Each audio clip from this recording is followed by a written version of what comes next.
काय सांगाल 18व्या बहिणाबाई साहित्य संमेलनाचं आपण अध्यक्ष आहात, काय म्हणत? आज या जळगाव नगरीमध्ये अत्यंत प्रसन्न आणि मंगलमय वातावरणामध्ये 18वं कवयित्री बहिणाबाई चौधरी सोपानदेव चौधरी खानदेशस्तरीय मराठी साहित्य संमेलन होत आहे। या संमेलनाची हा जो पायंडा आहे, हा पायंडा अतिशय स्तुत्य आहे। गेल्या 18 वर्षापासून ही पालखी या ठिकाणी दरवर्षी भरते आहे। साहित्यिकांचा मेळा भरतो आहे।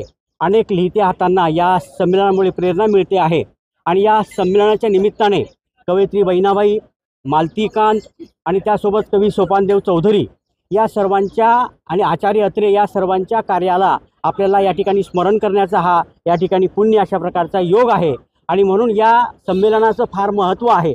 या संमेलनामुळे अनेक लिहित्या हातांना प्रेरणा मिळेल, बोलीची प्रतिष्ठा या ठिकाणी निर्माण होईल आणि बोलीमधून साहित्य निर्माण करायला मोठी चालना या खानदेशामध्ये मिळेल।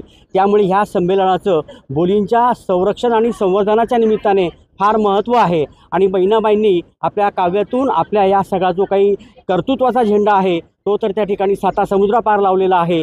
विद्यापीठाला त्यांचं नाव दिलेलं आहे आणि अशा रीतीने खऱ्या अर्थाने बहिणाबाईंचं कर्तृत्व हे समस्त खानदेशवासियांसाठी अतिशय अभिमानाची गोष्ट आहे।